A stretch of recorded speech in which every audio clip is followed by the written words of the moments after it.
Bueno, hola a todas y todes.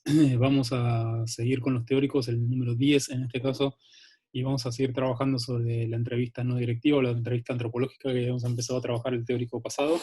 Para eso el texto de apoyo que tienen para esta clase es el de Cintia Pizarro, que es un texto que de nuevo, como el de Ana Padauer, nos mete, digamos, o sea, un poco en la cocina de la investigación y en cómo son los momentos, digamos, o sea, tanto de elaboración de la entrevista como después de su análisis. Eh, es un texto bien ameno, digamos, o sea, se lee fácil, digamos, así que no va a haber ningún inconveniente con ello. Y ese texto, digamos, en realidad vamos a utilizarlo para trabajar el práctico siguiente. O sea, hoy vamos a hacer algunas referencias a las cuestiones más importantes, las vamos a relacionar con un material audiovisual y después el martes vamos a seguir utilizándolo, así que lo van leyendo. Bueno, vamos a compartir la presentación que habíamos empezado a hacer la otra vez. Eh, Bien. Y acá me tengo que ir acá. Entonces, vamos a correrme de aquí y vamos a presentar esto. Ahora sí.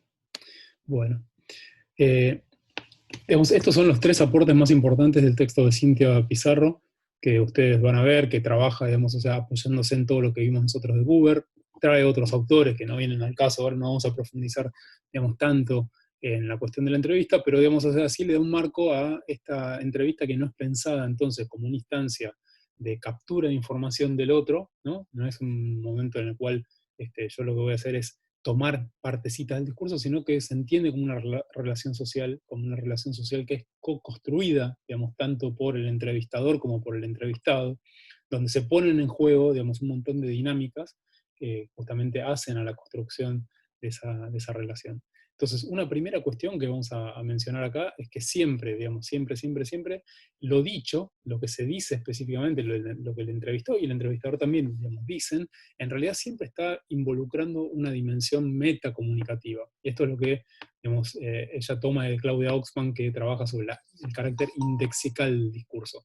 Es decir, siempre las referencias, digamos, o sea, a lo que específicamente se dice, ¿no? A lo hablado, siempre están en relación con por lo menos dos grandes, digamos, referencias que podemos tomar en términos metadiscursivos, en términos metacomunicativos. O sea, que no hacen a... ¿Por qué es meta? Porque no es solamente de la interacción diádica, ¿no? Entre el entrevistador y el entrevistado, sino que eso está, digamos, o sea, eh, involucrando, digamos, o sea, justamente en su carácter comunicativo, otro tipo de anclajes que tienen que ver con, digamos, situaciones de mayor, digamos, escala, de mayor abstracción, que tienen que ver con las pertenencias a categorías identitarias, digamos, más colectivas, que tienen que ver con roles que se asumen por parte de un entrevistado específico, digamos, o sea, pero que asume roles en términos de representar la voz de, el sentido de tal grupo, digamos, de hablar en nombre de. Entonces, estas cuestiones tienen que ver justamente con estas dos entradas principales. Por una parte, cuestiones de contexto, digamos, o sea, que tienen que ver con todo esto que estamos hablando recién, que es cómo yo hablo como Sebastián cuando me entrevistan, pero al mismo tiempo hablo como investigador de CONICET, hablo como un investigador de CONICET que hace trabajo colaborativo con organizaciones de cartoneros, hablo también como un trabajador del Estado, en este caso, digamos, o sea, que está sindicalizado, hablo, digamos, o sea, como padre de dos hijas, hablo como varón que trata de construir su rol patriarcal, etc. Todas esas cuestiones, digamos, que van haciendo juego justamente en lo dicho, digamos, o sea, por los sujetos. Y al mismo tiempo, digamos, o sea, también generan, digamos, o sea, este carácter indexical. Indexical quiere decir que marca, que señala, que expresa, ¿no? Digamos, cómo hay gestos, hay palabras, hay formas de enunciación, hay, digamos, recortes de testimonios particulares, digamos, o sea, de partes significativas del discurso, que están remitiendo tanto a esas categorías, digamos, de contexto, como a las propias condiciones de producción del discurso. Entonces, en ese caso, digamos, o sea, lo que va a suceder es, digamos, la propia configuración de esa relación social, que es la entrevista, en la cual, digamos, o sea, y eso es interesante en el texto de Cintia Pizarro, cómo va reconstruyendo, bueno, cómo llega, digamos, por qué se elige, digamos, o sea, esa entrevistada, por qué, digamos, o sea, qué es lo que sucede cuando entra a la casa, digamos, o sea, qué qué cosas ocurren, cómo se sitúa, cómo se viste, qué tipo de lenguaje utiliza. Bueno, todas esas cuestiones, justamente el carácter, digamos, que vamos a ver, que es el carácter del segundo, digamos, punto, que es el carácter reflexivo, dan cuenta, digamos, de todas esas condiciones. Yo no voy, digamos, o sea, a la entrevista y entonces lo único que voy a hacer es transcribir lo que me dice el entrevistado, sino que repongo todos estos universos de sentido que hacen, digamos, o sea, tanto del interlocutor como del entrevistador, que hacen justamente a comprender, digamos, y a tener más elementos para poder hacer los análisis de qué es lo que se está expresando, porque no importa solamente qué, sino cómo lo dice, digamos, cómo lo relaciona con otras cosas, qué tipo de marco, digamos, de sentido construyen los entrevistados cuando están desarrollando su discurso. Entonces, esto es lo que nos lleva al segundo punto, que es la entrevista como un ejercicio reflexivo. Un ejercicio reflexivo, vamos a ver, que no solamente es reflexivo de parte del investigador, sino que también es parte, digamos, del entrevistado, que, digamos, o sea, digamos, da cuenta de las condiciones de producción de la entrevista, da cuenta de las relaciones asimétricas que se pueden establecer, tanto, digamos, o sea, en un sentido como en el otro.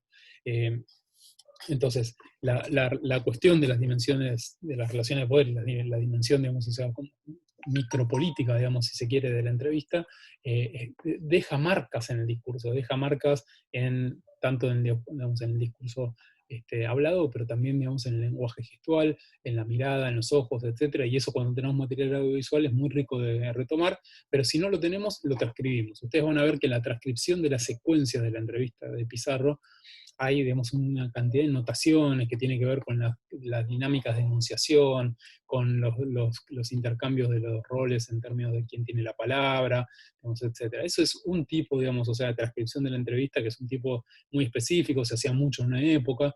Digamos, hoy hay digamos, formas que justamente se alejan un poco, digamos, o sea, de esa transcripción así tan minuciosa, digamos, etcétera, justamente porque descreen un poco de esta idea de que, bueno, entonces hay que capturar la situación tal cual, sino que lo que hay es una reconstrucción de esos marcos de sentido y estas relaciones, digamos, o sea, asimetría, a partir justamente de la lectura reflexiva del investigador y después del compartir el material junto con los interlocutores. Entonces, en realidad, digamos, hay otro tipo de transcripción. Una transcripción así es una transcripción que está hecha para la investigadora, digamos, o sea, la hizo, digamos, en función de que se suponía que ese material circulaba solamente por los entrevistados, por los investigadores.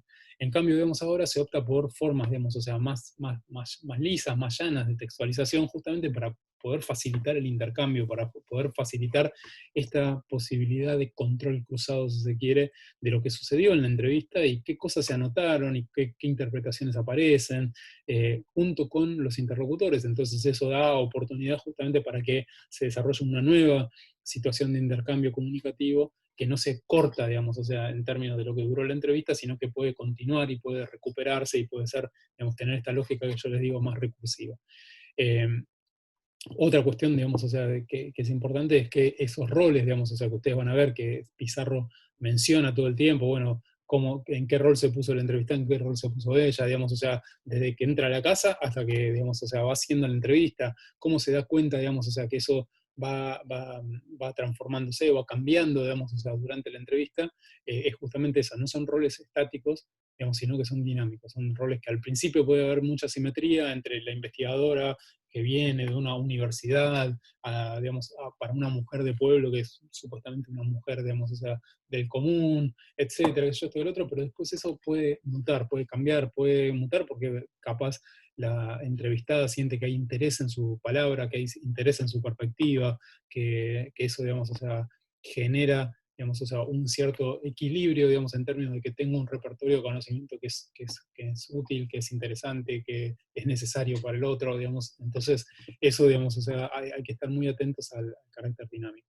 Ustedes van a ver, digamos, que en este sentido es muy importante cómo podemos, digamos, o sea, vincular con los textos de Buber, con la cuestión digamos, de cómo las propuestas, digamos, o sea, de abrir sentidos en este caso Cintia Pizarro como investigadora está proponiendo, digamos, o sea, a su entrevistada, a veces funcionan y a veces no, y cuando no funcionan justamente es para poder aprender, y eso, digamos, tiene mucho que ver con la cuestión de la asociación libre del entrevistado. Van a ver que ella propone temas y digamos, o sea, y de hecho propone, ella está interesada en los usos, digamos, del pasado, en un pueblo, digamos, de Catamarca, que a diferencia de otros que en la época empezaban a vivir procesos de etnogénesis bastante fuertes, digamos, o sea, donde sus pobladores que nunca se habían reivindicado como vinculados a un pasado indígena, de pronto lo empiezan a ejercer, esta categoría que nosotros habíamos hablado en un momento de etnogénesis, ¿se acuerdan?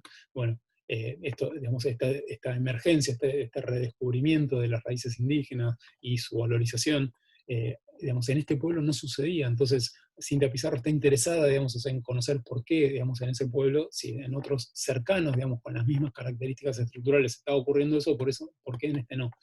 Entonces, cuando está hablando justamente con su entrevistada y quiere indagar en esta construcción del pasado indígena, digamos, supone que una de las preguntas que puede utilizar, que sería, digamos, como una pregunta, digamos, más de estas hipotéticas, ¿no? Digamos, o sea, bueno, bueno, no tan hipotéticas, más de Gran Tour, digamos, ¿cómo se hablaba del pasado en la escuela? Pero eso, digamos, o sea, lejos de pensar que la entrevistada iba digamos, a incorporarlo dentro del mismo universo de sentido y pensar, bueno, entonces voy a hablar de cómo se veían los indígenas, qué cosas pasaban con la historia indígena en la escuela, etcétera. Lo que hace es repone, digamos, o sea, todo un repertorio de escolarización, digamos, o sea, muy enlatado, muy hegemónico, digamos, donde empieza a ponerse en una situación en la cual se pone incómoda, digamos, o sea, emotiva y afectivamente incómoda, porque justamente le rememora, digamos, o sea, su trayectoria disfuncional, digamos, en la escuela, ¿no? La incapacidad de dar la lección, digamos, o sea, la cuestión de sentirse evaluada y observada, y entonces eso desplaza totalmente, digamos, el registro comunicativo que venía teniendo la entrevista, por lo tanto, la entrevista en realidad no, pierde el carril, pero esto es recuperado, digamos, o sea, después por Cinta Pizarro diciendo, bueno, yo vuelvo a encauzar, o sea, se fue para otro lado, trajo otro tipo de registros, y, digamos, recién la cuestión que ella digamos, está interesada, aparece por parte de la entrevistada asociada a otro tipo, digamos, o sea, de intervenciones y de preguntas de Cintia Pizarro. Por eso lo van a ver. Y después la cuestión, digamos, importante, la tercera cuestión importante tiene que ver con las categorías nativas.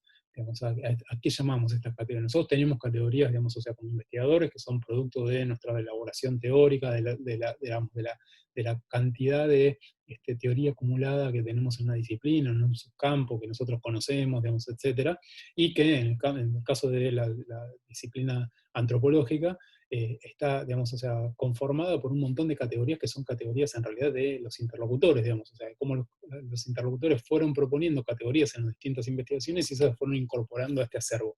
Entonces hay digamos, o sea, un componente muy importante que no son solamente categorías miradas desde la ciencia occidental, etcétera, sino que tienen que ver justamente con este interjuego con los distintos mundos en los cuales la antropología se fue interesando.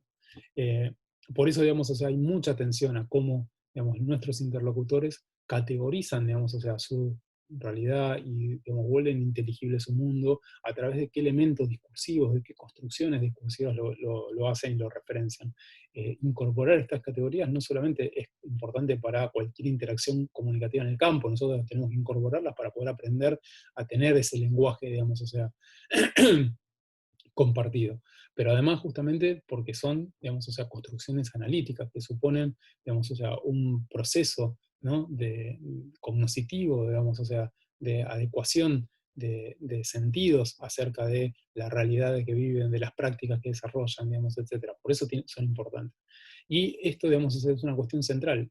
En el trabajo etnográfico, en el trabajo de campo, no se hace primero la etapa de recolección de datos y después la de análisis, como sucede en una investigación tradicional cualitativa, sino que eso es un proceso que se hace en simultáneo. A medida que yo voy transcurriendo, voy identificando las categorías y voy poniéndolas en juego, voy, digamos, o sea, tratando de vincularme, digamos, o sea, con ellas. Por eso es tan importante atender a estas categorías, cómo se ponen en juego, cómo son utilizadas en la práctica por parte de nuestros interlocutores y, digamos, de qué manera nosotros nos vamos vinculando con ellas. Por eso hay una cuestión muy importante que es cómo entrenamos entonces nuestra atención, esto que Buber llama la atención flotante del investigador, cómo está pendiente al mismo tiempo que escucha, digamos, o sea, entonces esto es un doble nivel que hay que tener, que genera, digamos, o sea, mucha tensión en términos, o sea, requiere mucho esfuerzo, uno termina cansado, digamos, del trabajo de campo, porque no es mero escucho, no es mera transfunción, sino que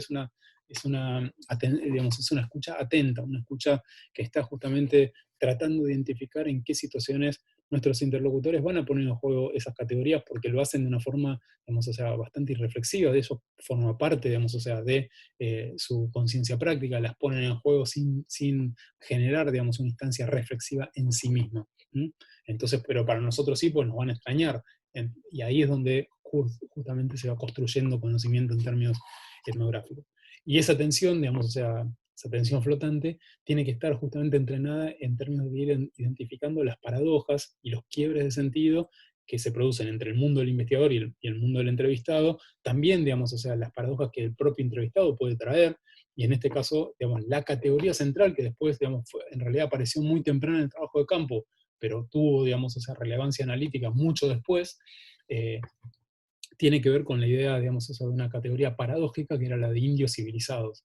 Entonces, no era que había una negación absoluta del pasado indígena, sino que había otras formas de reelaboración, y en este caso, digamos, o sea, había esta característica, digamos, esta categoría que era muy paradójica, era pensar la cuestión de indios civilizados como una categoría sintética de que explicaba justamente la relación con el pasado, digamos, reciente, eh, con un cariz indígena muy marcado por parte de estos nuevos pobladores que aparentemente, digamos, o sea, se habían distanciado, ¿no? Se habían distanciado de los indios. Los indios eran los de antes y ellos ya eran otra cosa, eran, digamos, o sea, ciudadanos catamarqueños.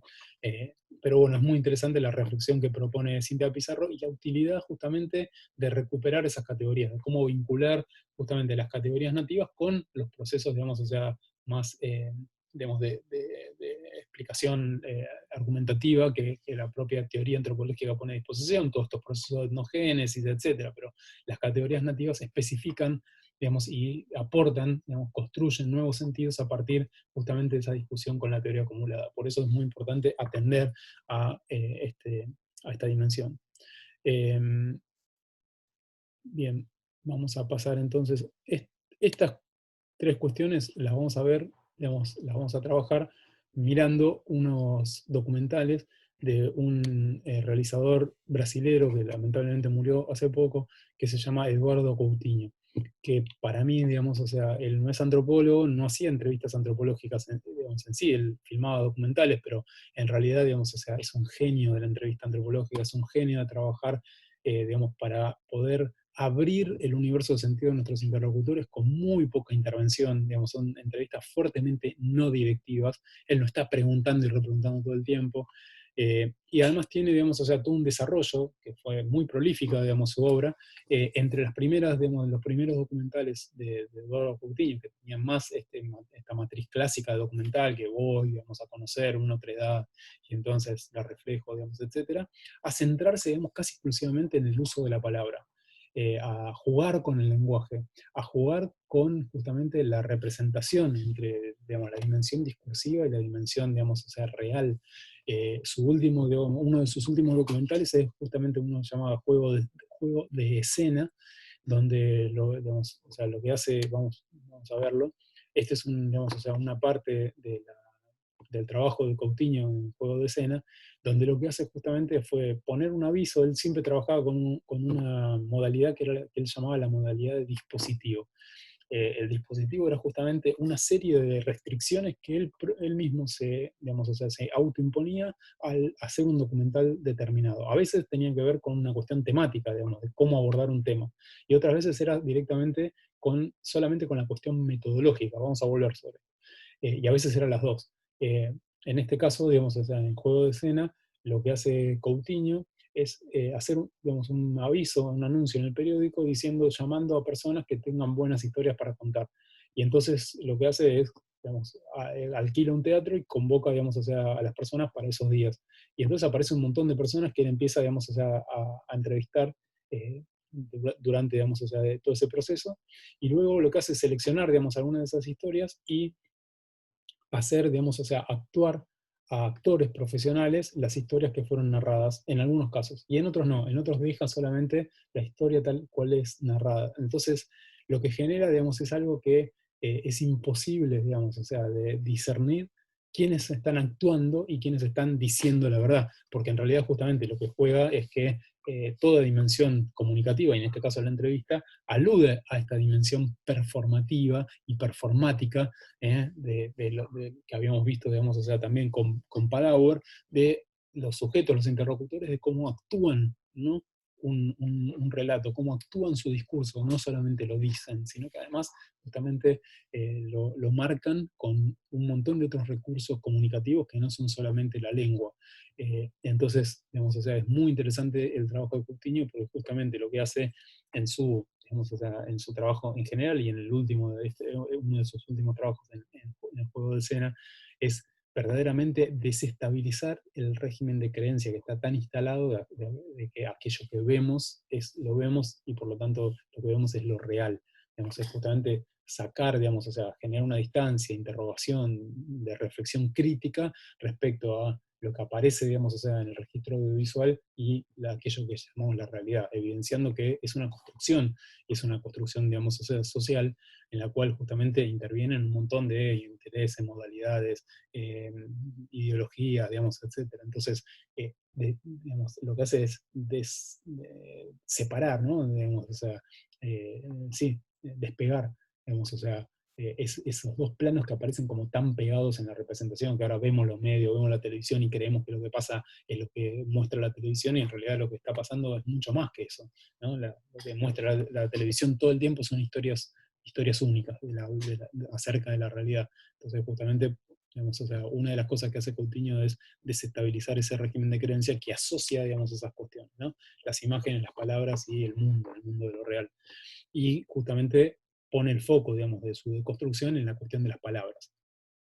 Justamente a partir de preguntar esto que estoy poniendo ahí, que es, bueno, ¿quién tiene legitimidad para poder decir la realidad, lo real, ¿no? Para hablar de la realidad.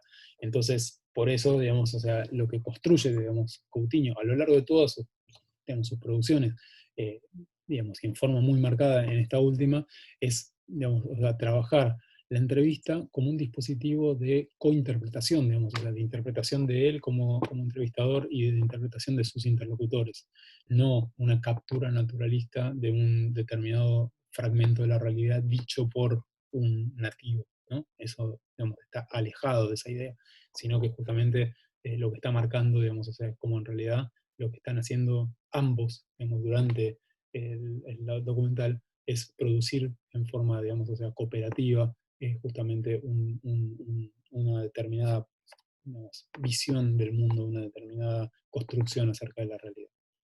Eh,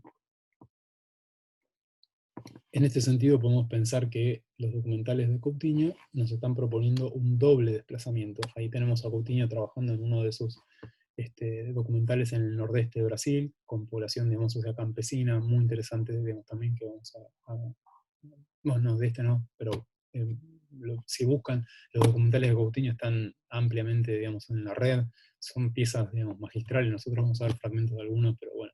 Entonces, volviendo a este doble desplazamiento, primero, justamente un desplazamiento respecto del punto de vista subjetivo, digamos, o sea, esto es lo que nos podríamos nosotros vincular como documentalistas, como investigadores, etc. No es, digamos, o sea, el desarrollo, digamos, o sea, de una entrevista antropológica no es explicar, digamos, los sentidos puestos por los interlocutores, porque justamente la idea es recuperarlos, digamos, y construir a partir de ellos, no explicarlos, no sobre escribirlos. Y esto es algo que Coutinho no hace en sus documentales. No está interviniendo todo el tiempo, no está poniendo una voz en off que nos orienta ya, nos predispone a pensar que lo que vamos a ver va en determinado sentido, sino que justamente es, digamos, propiciar, promover, y en esto, digamos, es un arte que tiene, en promover la palabra del otro, digamos, o sea, la profunda expresividad, digamos, o sea, de la palabra y de los gestos, digamos, y el lenguaje comunicativo, digamos, gestual y corporal de los interlocutores. Desde el punto de vista de lo que serían los objetos, digamos, o sea, los objetos de estudio, ¿no? De los propios interlocutores, justamente no es construir, digamos, una imagen reificada, una imagen museística de la alteridad, como miren cómo viven estos nordestinos pobres, miren cómo viven estos cartoneros pobres, miren cómo viven, que tiene mucho pornográfico, ¿no? De mostrar, digamos, la miseria, etcétera, no sé qué esto y lo otro, sino justamente demostrar el carácter, digamos, o sea, activo y productivo digamos que aún en situaciones que son consideradas por la sociedad dominante como situaciones de precariedad o de marginalidad, digamos, etcétera, hay una alta posibilidad de creatividad y de imaginación digamos, o sea, y los pobres no están condenados a decir lo real, sino que también tienen un carácter creativo, digamos. Esto es algo que siempre se interesó, digamos, Coutinho en mostrar cómo los sectores pobres, los sectores marginados, etcétera, no solamente están atados, digamos, o sea, a tener que vivir en un horizonte plano y chato, sino que además de eso, digamos, o sea, generan muchas respuestas creativas para sobreponer, digamos, a eso, para luchar, para resistir. Entonces, en ese sentido, es interesante también su documental. Eh, digamos, como el leitmotiv de los trabajos de Coutinho va a estar entonces puesto justamente en el carácter interpretativo, pero no puesto, digamos, en forma exclusiva, digamos, en la labor de investigación, en la labor de realización documental, sino básicamente en justamente la labor interpretativa de sus interlocutores. De qué manera sus interlocutores producen, digamos, o sea, interpretaciones a partir de las cuales entienden y vuelven inteligible su mundo. Y para eso, digamos, o sea, va a trabajar fuertemente con estos dos registros que nosotros los llamamos así de Google, no los llama así, pero digamos, o sea, sí los pone en práctica, que es la no directividad primero, digamos, la cuestión de no guiar con las preguntas, no guiar, digamos, o sea, el discurso de los otros, sino justamente intervenir, porque no implica no intervenir, de no intervenir, pero para el contrario, para abrirlo, para sacarle jugo, para volverlo, digamos, o sea, rico, para mostrar justamente esta agencia en términos de creatividad e interpretación por parte de los propios digamos, sujetos interlocutores, que justamente desde la visión hegemónica son personas sin interés, ¿no? Son pobres, bueno, son pobres, no tienen, digamos, nada salvo las circunstancias de su vida, y pelear contra las circunstancias de su vida. No, lo que muestra, digamos, o sea, Coutinho es cómo, digamos, en espacios que son, digamos, supuestamente, digamos, o sea, muy chatos, ¿no? Que están aplacados por el horizonte chato de la pobreza,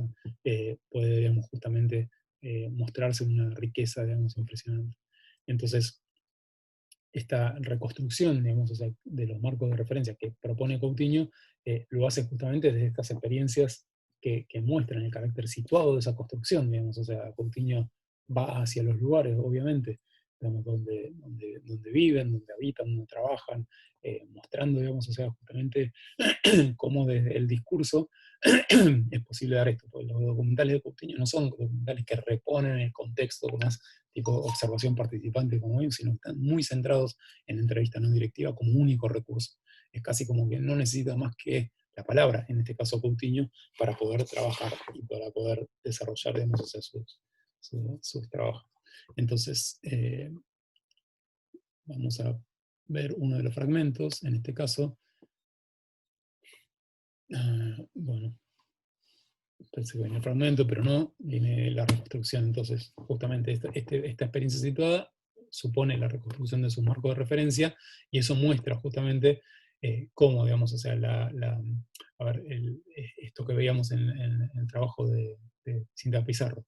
Por una parte, digamos, o sea, la dimensión indexical, ¿no? Este carácter metacomunicativo, digamos, todo lo que un interlocutor está diciendo no es solamente a partir de la experiencia personal, digamos, sino que tiene que ver justamente con su relación con una comunidad mayor, con sentidos culturalmente elaborados en forma colectiva, digamos, o sea, que circulan y que se apropian y que se resignifican por parte de los sujetos individuales, pero que están puestos en juego. Esto de hablo en tanto Sebastián, pero al mismo tiempo hablo en tanto de una comunidad moral, hablo en tanto de una comunidad profesional, hablo en tanto de esta, digamos, o sea, es una cuestión súper importante, y la otra es la cuestión de la reflexividad justamente sobre el propio, digamos, recurso dialógico que supone la entrevista, que también habíamos visto que era importante en el derivado del trabajo de Cinta Pizarro, que lo van a ver ahí. Y ahora sí, este es el fragmento de la que habla Rosely, digamos, una de las protagonistas de Babilonia 2000.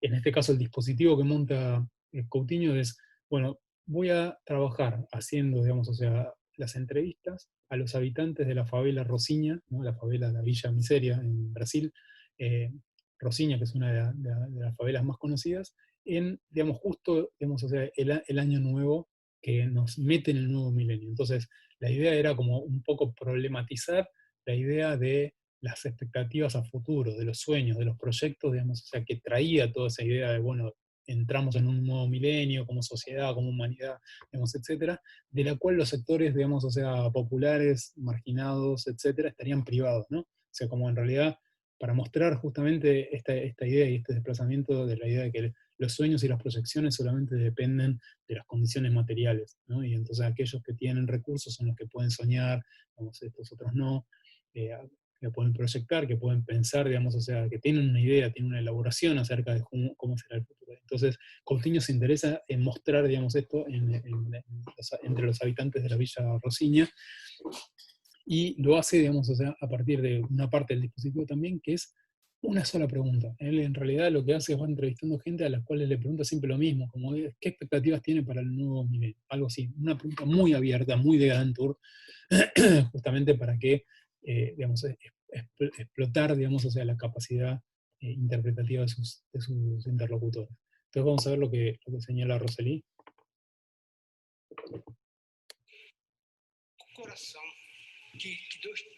Ahora empiezan, ¿eh? Não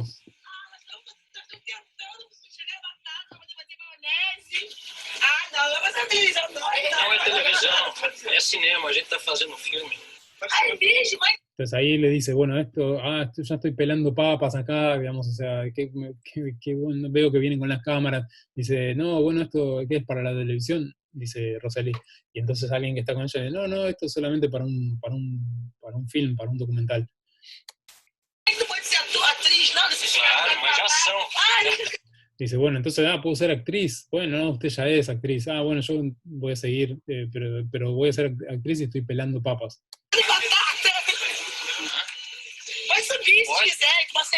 Y entonces ahí él, digamos, Coutinho y el equipo están con la cámara, caminando con la cámara por Rosiña, y entonces ahí le dice, bueno, puede venir, puede tomarse una cerveza también. No, ele apareceu aonde? Peraí.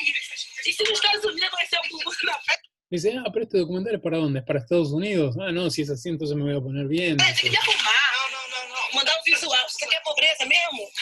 Y entonces digamos, fíjense en este sentido, digamos, este carácter reflexivo, que Roseli le dice a Coutinho, pero ¿qué es lo que querés? ¿Mostrar pobreza?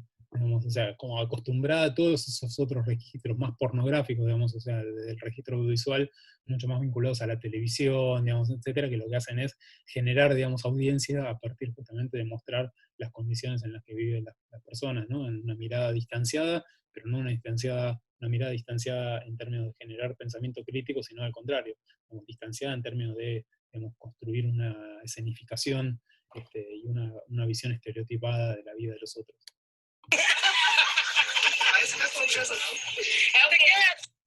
Pero Coutinho le dice, bueno, esto no es pobreza, ¿no? Y entonces ella dice, no, bueno, dice, ¿querés comunidad entonces? Comunidade, né? O que vocês estão fazendo aí? Ahí ves este tipo de preguntas que, ¿qué es lo que están haciendo? Que es obvio, digamos, o sea, uno podría pensar que es obvio que estoy pelando papas, ya se lo dije, pero igual la pregunta lo que hace es abrir justamente la posibilidad de interlocución de nuestros, digamos, entrevistados. Cascando batata fazendo maionese. Bolinho de bacalhau. Dice que van a hacer bolillos o bacalao, una comida típica, digamos, o sea, bueno, se hace con pescado y papa, digamos, pues están preparando, justo, digamos, o sea, es la víspera del año nuevo, ¿no? De la entrada al nuevo milenio, entonces están preparando lo que van a usar para el festejo de la noche. Quer tomar uma cervejinha? Quiere tomar una cerveza. Tá quente, Rodrigo. Está caliente todavía. Está bien. Aquecimento tá bom. Fala. Essa comida que vocês estão fazendo agora com o Réveillon? Esa comida está haciendo para hoy, para Rebelión, que es la forma que le dicen el año nuevo, ¿no? En Brasil. O Réveillon, é nosso Réveillon. Vamos passar onde? Nós vamos passar aqui e descer pra praia mesmo Dice, ¿dónde lo van a pasar? Y lo vamos a pasar acá y después nos vamos a la playa. à noite. Vocês na praia? É. Os fogos, né? Aí depois nós vamos ver os fogos, vamos dançar no pagode, Vamos a ver los fuegos artificiales, vamos a depois danzar. subiremos e aí a família toda se reúne, come, bebe. Después la familia se reúne, comemos, bebemos. Quem deu, deu. Quem não deu, também vem, assim mesmo. Tem que fazer isso. Bueno, todo el que tiene, viene y el que no también. E a gente pode, Quem tem, tem. Quem não tem, não tem. e a gente pode comer um pouquinho? Pode, só vocês virem. Dice, ¿y nosotros podríamos venir a comer también? Sí, claro, pueden venir. Comida que não falta. A pobreza é essa aqui mesmo, né? Dice, no, comida nos falta. La pobreza tiene que ver con todo esto, pero comida no nos falta. Se quiser entrar e ver, nós nascemos aqui. Bueno, le dice, si quiere puede ver, sí, nosotros nacimos acá. É ótimo. Y dice, nosotros nacimos acá y eso es genial, digamos, pero dice, ¿por qué es genial? Ahí ven digamos, o sea, la posibilidad de la repregunta.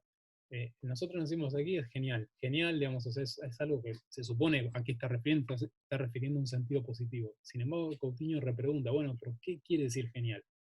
Digamos, entonces ahí abre la posibilidad de que Rosselli, digamos, en vez de cerrar, genial, listo, entendemos que es genial, pasa otra cosa, es como abrir, digamos, la posibilidad de que una nueva alocución, digamos, o sea expuesta por Rosselli para traer y densificar y volver, digamos, más densos los sentidos que está trayendo en la entrevista. Ué, porque nós fomos criados aqui, nós nascemos aqui. Nós não somos mais produto do meio, mas fomos criados no meio e não esquecemos o meio. Bueno, y entonces empieza a hablar del hecho de nacer, digamos, ahí, ser criado en el medio, y que en qué medida el medio te condiciona o no, digamos, etcétera, qué grado de conocimiento, todas estas cosas se van poniendo en juego a partir de lo que está señalando. Entendeu? A gente não vive mais no meio, eu e ela, a gente não vive mais. Ela mora em Vitória, eu moro em outro lugar. Nosotras nacimos acá, nos criamos acá, pero no vivimos más acá, estamos en otro lado. Só que meus pais não saem daqui, eles moram sozinhos aqui nessa casa. Mis padres viven acá, bueno, ellos no salen de acá, ellos viven en E esta eu casa. moro sozinha no apartamento, que dá pra eles morarem comigo, mas Dice, en realidad ellos podrían vivir conmigo en mi apartamento, yo vivo en otro lado, pero no quieren. eles não querem, eles Estamos hablando de una villa, ¿no? Que hagamos, o sea, la Rosiña. querem ficar aqui. Sabe pra quê? Me diz pra que é isso aí. ¿Esto para qué es? Dice, porque después vuelve, ¿no? Este carácter discursivo, digamos, o sea, vuelve a la situación de la negociación del estatus de la filmación. ¿Y esto para qué es? ¿Para dónde lo van a mostrar? Documentário que a gente está fazendo sobre a filmagem, Estamos haciendo un documental sobre el nuevo milenio. sobre a passagem do milênio. E a gente queria saber de vocês, a opinião de vocês, o que vocês acham que vai mudar, o que não vai mudar. Y esa es la pregunta, digamos, o sea, que organiza todo el dispositivo, que es, digamos, nosotros queremos saber qué es lo que ustedes piensan que va a cambiar con el nuevo milenio. Eu acho que não vai mudar nada. Eu só acho que vai mudar o 1900 para 2000. Só isso. Pues al principio Rosselli dice, bueno, no va a mudar nada, esto es lo mismo, el 99, 2000, va a ser todo igual. Eso es lo que uno espera que digan. Que eu acho. Na perspectiva, as pessoas até creem, querem que mude, acreditam, mas eu acho que a violência vai continuar. Las personas, digamos, creen, digamos, o sea, en esta idea del cambio, ¿no? Quisieran, digamos, que cambie, pero la violencia va a continuar, etcétera. Esto es lo que nos decía hasta ahora. Eu acho que a economia do país vai continuar do jeito que está, ou pior. La economía del país va a seguir igual o peor. O desemprego vai continuar, entendeu? Isso vai mudar. Entonces el desempleo va a quedar, digamos, no va a ser Vai peor. pior. O problema principal é a globalização. É a globalização. Essa globalização Entonces, fíjense cómo hay alguien que está participando en forma marginal, digamos, o sea, tiene un tema asociado a la pregunta esta que dice, el problema principal, o sea, no estaba hablando de los efectos, sino de las causas, de la globalización. que está aí, que os próprios países desenvolvidos, entendeu, já estão reconhecendo que não funciona. Dice, incluso, y está ahí, ese es el principal problema, incluso en los países, digamos, desarrollados, que ya están diciendo que la globalización no funciona. O Brasil, não sei porquê, acredita que é essa modernidade, acredita que vai continuar funcionando assim, fazer o quê? Y entonces, dice, acá Brasil, no sé por qué, piensa que está dentro de esa modalidad de modernidad que va a seguir funcionando ahí, y no es. Vai continuar a mesma coisa, ou pior. Y va a continuar todo igual o va a ser peor. É, a carestia é demais. Los precios están muy caros, digamos, o sea, hay mucho Entendeu? hambre, A carestia, a fome é demais. A inflação A inflação está mais cara. la inflación, los salarios están por el piso, O salário não aumenta e tudo caro. todos los precios carísimos. A gente faz as coisas aqui hoje em dia porque cada um se reúne, dá um tanto, e consegue chegar a um objetivo. Pero donde estamos nosotros hoy en día es que cada uno se junta y cada uno da un poquito, tira un poquito, comparte un poquito. Mas não é isso que a gente quer. Pero eso no es lo que nosotros queremos, dice. Eso sucede, es un antídoto frente a toda esa situación, digamos, o sea, de precariedad, digamos, o sea, y de marginalidad que estaba contando, pero nosotros no es lo que nosotros queremos. Y entonces acá, hacia el final, trae en realidad la pregunta del inicio, que era, bueno, ¿qué perspectiva de cambio? Porque en realidad el cambio está situado desde su perspectiva, no es un cambio por el milenio, sino que es un cambio desde sus ojos, que es lo que, digamos, supone cuál es la narrativa de cambio, ¿no? Bueno, por una parte, nos está diciendo que nada va a cambiar, todo va a seguir igual, pero por otra parte también hay expectativa de que las cosas cambien. Nós queremos poder entrar num lugar, poder ir no hospital público, ser bem atendido. Nós queremos Coração. Entonces eso, ir a un hospital público, ser bien atendido, digamos, o sea, todas las cuestiones justamente que, digamos, o sea, Rosselli está considerando como importantes que se transformen, que muden. Entonces eso sí, sí ahí. Vamos a pasar, digamos, o sea, a otro fragmento para que...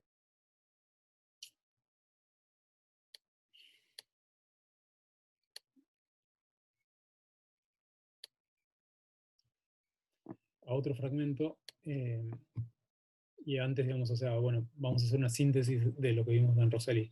Entonces, toda esta idea de cómo reconstruir los marcos de referencia de nuestros interlocutores, digamos, en tanto la experiencia situada, los habíamos visto en términos de la reflexividad del propio ejercicio dialógico y del carácter indexical del discurso. Del discurso. Entonces, en el caso de Rosselli, que vimos recién, digamos, en la película de Babilonia 2000, lo que hace, digamos, Rosselli es examinar el discurso mientras se produce, ¿no? Esta idea, digamos, o sea, de cómo contrapone, digamos, o sea, lo que dijo respecto a la pobreza para después, entonces, matizarlo con la cuestión de la comunidad. Lo que dijo con las expectativas del milenio, que son inexistentes, con las expectativas de lo que supone una buena vida.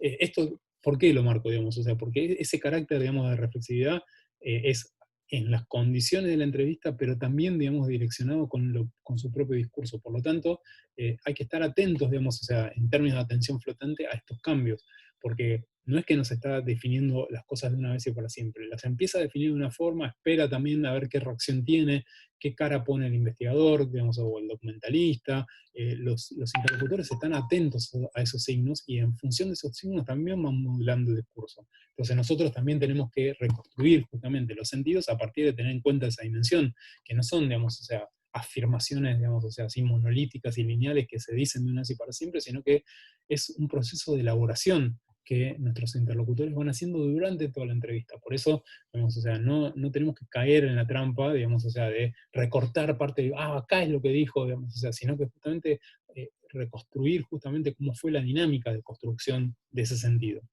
Y después, la otra cuestión que tiene que ver con el carácter indexical, tiene que ver justamente con esto, ¿no? Sus testimonios desbordan lo autorreferencial de la práctica cotidiana y van introduciendo otros repertorios que tienen que ver con las condiciones de vida del país, con la globalización, con, digamos, o sea, las condiciones en las que tienen que vivir y las estrategias que desarrollan en esos lugares para poder sobreponerse. Entonces, a ver, me parece que acá hay una cuestión súper interesante para poder ver cómo en realidad lo efectivamente dicho por Rosselli, digamos, adquiere sentido cuando uno lo termina de construir, lo termina de construir el sentido con todas estas referencias, con qué supone la globalización en ese contexto del cambio de milenio, cuáles eran los imaginarios que había acerca de la prosperidad, digamos, o sea, del capitalismo, digamos, o sea, que iba a traer, digamos, el tema del derrame, la globalización finalmente iba a permitir la caída, digamos, o sea, de los discursos únicos acerca de la caída del muro de Berlín y las opciones al capitalismo, el fin de la historia.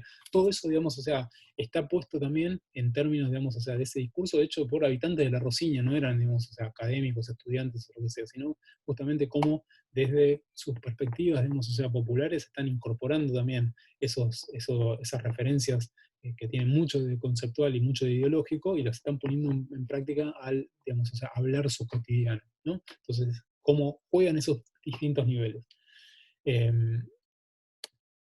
Voy otra vez, este cosito.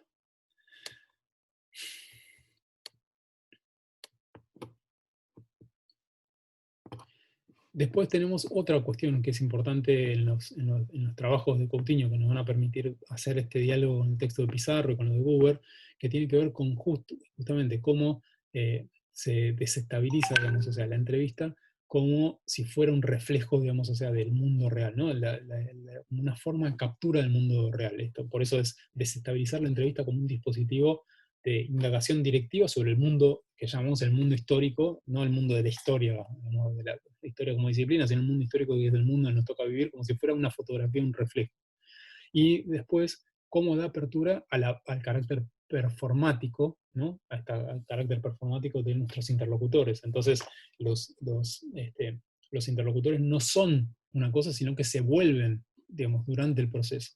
y por eso desbordan la identidad, digamos, como sujetos individuales, y ponen en juego toda esta relación, digamos, de vinculación con personas morales, ¿no? Con integrantes de una comunidad, con voces de un colectivo, digamos, etc. Entonces, esa cuestión es algo que vimos en relación a la dimensión metacomunicativa, y finalmente vamos a atender también a esta multiplicidad de registros comunicativos y de lenguajes y soportes comunicativos que nuestros interlocutores ponen en juego en su actividad performática. Entonces no solamente lo dicho, sino los gestos, el cuerpo, el silencio, bueno, todas estas cosas que volvemos, digamos, para ver qué peso, digamos, o sea, tienen, y que tenemos que estar atentos en la situación de entrevista. En este caso, el fragmento que vamos a ver es de Edificio Máster, que fue un documental que hizo Coutinho para mostrar, digamos, fue uno de los pocos documentales que objetivó a la clase media, no a los sectores populares. Es una pieza, digamos, o sea, magistral, y entonces como dispositivo lo que dijo Coutinho es, voy a tomar, digamos, o sea, los testimonios de los habitantes de un edificio, no voy a salir del edificio, digamos, filmando, voy a alquilar una habitación durante 3 meses y voy a hacer filmaciones, un departamento durante 3 meses, y voy a hacer filmaciones solamente, digamos, a quienes están vinculados, digamos, o sea, a la vida de ese edificio, sin salir de su perímetro, sin salir del edificio. Este es un edificio en Copacabana, digamos, en un barrio súper clase media de Río de Janeiro, y que podría llegar a ser casi como, digamos, o sea, la representación, digamos, modal, la representación emblemática de las subjetividades producidas en la clase media brasilera en aquel entonces. Entonces acá lo mismo, digamos, o sea, supuestamente son vidas anodinas, vidas que son gris consorcio, que no tienen nada, digamos, ni pasaron por penuria, ni generaron cosas, digamos, o sea, demasiado interesantes. Ni tienen, digamos, o sea, una historia, digamos, importante, digamos, ni están asociadas a una historia importante que contar. Digamos, son gente del montón, digamos, ¿no? Que de nuevo, digamos, o sea, y otra vez la cuestión de Coutinho, de cómo logra sacar, digamos, o sea, de eso que la gente se autopercibe también como gente que no es interesante para un documental. No tengo nada para decir, nada para contar, no me pasó, digamos, nada, y sin embargo abre, digamos, unos mundos que son increíbles. Si tienen la oportunidad después de seguir este documental, por favor, véanlo.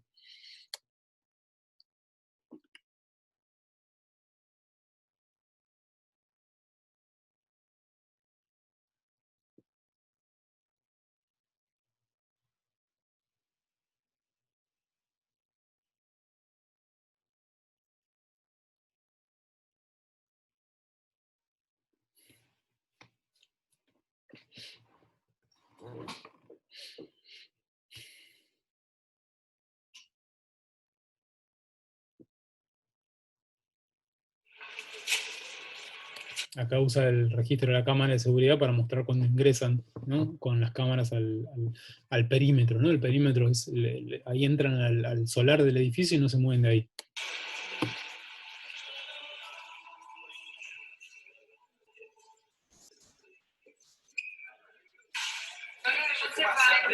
Tá bom, mas essa pochete eu deixo pra levar. Pode vir depois. O Marcelo pode te ajudar a levar as coisas também, Valéria?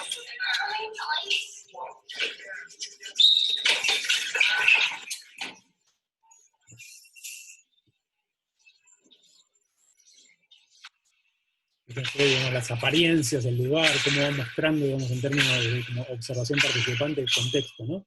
Estos pasillos de edificios como hay en Buenos Aires. Edifício Copacabana, a uma esquina da praia. Es un edificio en Copacabana, una cuadra de la playa. 276 apartamentos conjugados. Son 276 apartamentos pequeños, son estos estudios, ¿no? Que son, digamos, o sea, casi como si fueran monoambientes.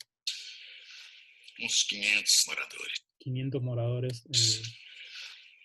12 andares. Bueno, describe. 23 apartamentos por andar. Alugamos um apartamento no prédio por um mês. Ahí alquilaron por un mes el apartamento y entonces hicieron la filmación. Com 3 equipes, filmamos a vida do prédio durante uma semana. Utilizaron 3 equipos y filmaron durante una semana. Eu vim pra cá com uma. Y esta es una de las entrevistadas. Yo lo que hice fue un fragmento, digamos, o sea, distintos fragmentos de Edificio Máster para poder justamente mostrar distintas cosas. Entonces, acá, digamos, o sea, lo que está entrevistando es una de las moradoras, que todas las entrevistas suceden dentro de los departamentos. Esperen que atrás un toquecito. Y les voy traduciendo. Eu vim para cá com 1 ano. Yo, digamos, mi familia se mudó acá cuando yo tenía 1 año. Entonces, lo que va a decir es, todos mis años, los 49 que tengo, los viví acá. No me mudé, no salí, digamos, o sea, de este edificio. Passou todos os 49 anos aqui, quase. Aqui, todos os 49 anos eu passei aqui sem nunca mudar En el mismo departamento, 49 años. do prédio. Sempre nesse apartamento. Não, Entonces, fíjense, digamos, o sea, la idea ahí es como esta de la inmovilidad, de lo estático, ¿no? Digamos, toda una vida desarrollada en el mismo espacio, digamos, algo que, digamos, o sea, puede sonar, digamos, que nunca haya tenido que mudarse, nunca se trasladó, nunca, digamos, o sea, siempre en el mismo lugar. Entonces, sin embargo, Coutinho vuelve a preguntar, y entonces dice, pero en un solo apartamento, esos 49 años, y entonces a partir de ahí, fíjense cómo despliega Marilia toda, digamos, o sea, digamos, un sentido contrario a la idea de estabilidad y estática, sino justamente de movilidad y dinámica, digamos, o sea, porque en realidad lo que sucedió con Marilia, van a ver, es que vivió esos 49 años, pero en un montón de departamentos, o sea, que casi del mismo edificio, digamos, vivió en muchísimos departamentos. Entonces, fíjense estos sentidos contradictorios, estos sentidos, digamos, o sea, que ponen en tensión.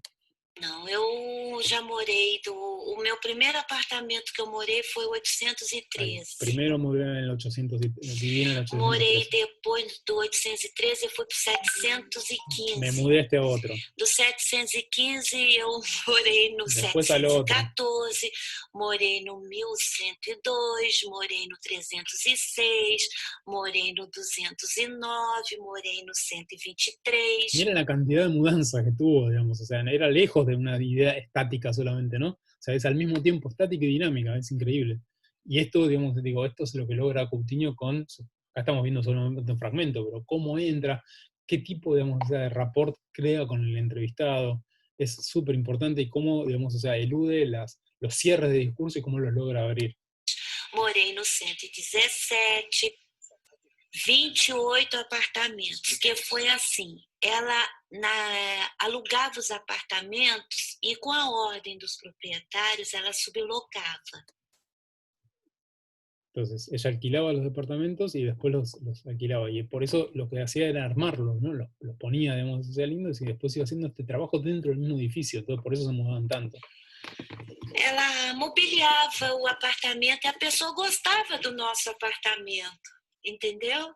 Então a gente pulava para outro. Sempre, às vezes, a nossa vida era de cigano, mas sempre dentro do mesmo edifício. Fíjense ahí, digamos, ahí tenemos una idea, digamos, asociada a lo que podría ser una categoría nativa, que en este caso está recuperando la Marilia, digamos, o sea, que es o sea, nosotros nos pensamos que si uno les trae, digamos, el sentido, ¿a qué les remite la palabra gitano? Alguien que se está mudando todo el tiempo, ¿no? Supuestamente el sentido común, la idea, digamos, estereotipada es alguien, digamos, o sea, perteneciente, digamos, o sea, a una forma de vida que es justamente andar todo el tiempo mudándose de lugar, nunca establecerse, ¿no? De hecho, digamos, o sea, toda esa cuestión de la diáspora y todo, digamos, el movimiento perpetuo, qué sentido, digamos, o sea, más contrario a pensar que viviste toda tu vida en un mismo lugar. Pero bueno, en realidad, esto de nuevo, como abre sentido en algo, digamos, o sea, que suponía que tenía una interpretación única. Esta idea de inmovilidad, de estabilidad, pero de pronto es, ¡pum!, digamos, o sea, abierta a pensarse, y hasta la categoría que utiliza Marilia, que en este caso la podríamos tomar como categoría nativa, es como vivir como gitano. Vivir como gitano, aun cuando esto supone, digamos, permanecer en el mismo edificio por 49 años, ¿no? Aqui, antigamente, havia... Eu vou falar primeiro o apanhado geral para mim depois entrar nos detalhes. Aquí era Dice, ahora va a describir cómo era la vida, digamos, o sea, en el edificio. Entonces dice, voy a primero hablar de las cosas generales y después para andar, digamos, en detalle. antro de perdição muito pesado. Esto era un antro de perdición, estaba muy fuerte. Un antro de perdición, una mala vida había acá en este edificio. Houve suicídios. Hubo suicidios, hubo porteros asesinados. Houve mortes de porteiros, houve assassinatos. Hubieron asesinatos. Isso já foi muito, muito pesado. Então, assim, o que eu posso...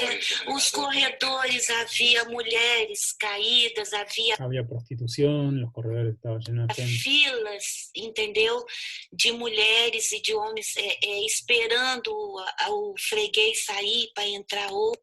Había filas en los departamentos donde se ejercía prostitución para los clientes, digamos, o sea, entrar y salir. Era todo un mundo que describe, fíjense, que también podemos asociar una vida de clase media en un edificio de Copacabana y fíjense, asesinatos, o sea, toda una vida, digamos, casi de aventura, digamos, o sea, y bueno, puesta, digamos, o sea, en esos términos, digamos, o sea, por parte de Marilia. Entonces, todo el tiempo está haciendo estos contrastes, ¿no? Digamos, que están desbordando la idea de estabilidad y de rutina, digamos, o sea, de vidas chatas, etcétera, con todas las cosas que va trayendo. Y esto era lo que había antes, ¿no? El edificio igual. Outro, sabe? E então havia muitas cafetinas aqui. Depois tiveram as mortes naturais. Bueno, había mucho trabajo de prostitución y muchas madamas que operaban acá. Dice, bueno, y después también las muertes naturales, ¿no? Que ahí está separando, está clasificando. Unas cosas eran, digamos, todas las muertes violentas, bueno, los asesinatos, los suicidios, etcétera. Y otra cosa eran las muertes naturales, los viejitos que se morían, que eso sí, uno puede pensar que son más característicos de lo que sería, digamos, o sea, un departamento de clase media. Que eu me lembro, posso falar? Entonces, fíjense ahí la cuestión, esta otra que van a ver aparecer en el texto de Pizarro, que son los turnos de habla, los pedidos de permiso, las afirmaciones, digamos, y las esperas de la reafirmación por parte del interlocutor para continuar hablando. Todas esas cosas también son importantes de reconstruir en la dinámica de la entrevista. Dice, y ahora le va a contar, dice, un amigo murió en el 608, que era el departamento que ellos estaban alquilando. O 608, morreu uma amiga lá minha, que vocês estão. Houve muita mudança aqui no prédio, as pessoas malgradadas. Entonces ahora vuelve a lo que estaba contando antes. Si antes, digamos, la vida en el departamento estaba vinculada a la prostitución, la violencia, el asesinato, digamos, etc., hubo un cambio tremendo, ¿no? Y esa gente salió del departamento y vino otra. Saíram, tem muitas pessoas de bom grado aqui, ahora, graças a Deus aqui agora é um prédio familiar. Y ahora vincula toda una cuestión más religiosa, más gracias a Dios, ahora es un predio familiar, de buena gente. Y digamos, no está en el fragmento, pero dice, bueno, y parte de ese cambio fue por el administrador, el nuevo administrador. Entonces, Coutinho lo que hace es, siguiendo, esto es una técnica que, digamos, en la investigación de campo se llama bola de nieve, ¿no? Que un entrevistado te va dando la pista de otro y entonces va siguiéndolo y cada vez se va haciendo, digamos, o sea, más grande la cantidad de gente con la que uno se vincula.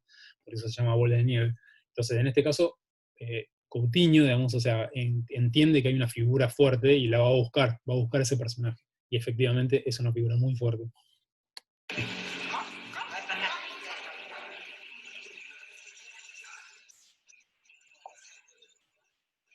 Acá nosotros podríamos hacer toda la descripción en términos de observación participante del contexto donde se va a producir la entrevista, cómo es la oficina, esta es la oficina del administrador, ¿no? Que tienen un rol, digamos, muy fuerte, viven ahí en el edificio, digamos, o sea, no son como porteros, pero tienen un grado más que portero, ¿no? Digamos, o sea, porteros son los que laburan, digamos, haciendo las cosas, pero este es la cabeza, digamos, de la administración, que a diferencia de lo que sucede generalmente en Buenos Aires, que están en otro lado, son administraciones descentralizadas, que toman muchos edificios, digamos, acá están localizados en el solar del edificio. Não só ela, com várias. Isso aqui. Seja bem-vindo à sala de administración. Fíjense, digamos, esto, ¿no? Cómo, digamos, marca el ingreso al lugar, digamos, o sea, cómo pone un registro, que es un registro, digamos, o sea, que riéndose, desestabilizándolo un poco, pero al mismo tiempo, digamos, es muy formal. Sean bienvenidos a la sala de administración, le está dando un peso, digamos, o sea, al lugar, a la entrevista y a su persona, digamos, o sea, muy fuerte. Estou feliz, me sinto feliz, porque eu estou aqui. Entonces dice, bueno, yo estoy muy feliz, me siento muy feliz porque desde que estoy acá a cargo de la administración, desde abril del 97. Desde 8 de abril de 97, e a minha gestão agora foi reeleito. Fui reelegido por mi gestión. Em março, vai até 2003. Y hasta 2003 voy a seguir. Eu espero poder fazer muito mais. Espero hacer mucho más. Eu espero fazer muito mais. O meu objetivo não é, vamos dizer assim, eu queria botar um prédio bonito. Espero hacer mucho más. Mi objetivo no es, bueno, en realidad, digamos, yo lo que quiero hacer de este predio, lo que quise hacer de este predio en realidad es un predio que se vea bien bonito y sea muy decente, con gente decente. Digno, decente, graças a Deus eu consegui. Gracias a Dios lo conseguí. Entonces, fíjense, esto, digamos, o sea, son cortes, yo fui cortando, pero digamos, o sea, Coutinho lo que va haciendo es entrando en esa idea, ¿no? De, bueno, de mudanza, de cambio que ya le había traído Marilia, de que el edificio, digamos, había mudado, y entonces ahora llega, digamos, o sea, a que Sergio, el administrador, le explicite, digamos, o sea, no solamente cuáles eran sus ideas, digamos, sino además cuál es su método, ¿no? para poder trabajar. Entonces, esperen que me atraso un segundito. Graças a Deus eu consegui. Eu uso muito Piaget. Quando não dá certo, eu parto para Pinochet. Entonces acá dice, digamos, yo uso mucho Piaget como método, digamos, pero cuando no funciona, uso Pinochet. Fíjense, digamos, o sea, la tensión que está marcando, digamos, o sea, ahí el discurso de Sergio, cómo eso, digamos, va vinculando justamente con todos los sentidos que está... bueno, E é uma realidade. ya está, decime. No, estoy en clase. Grabando la clase. Ah, pero entonces... Si me dejas un toque, en 5 minutos termino más o menos. No, es que le fui a hacer la leche a Lu y la olí y me parece realmente que está fea. De hecho, yo el café no lo terminé. No está recién abierto, de hecho. Bueno, a ver, para. Pero no, pará, no te enojes, o sea, tomo decisión.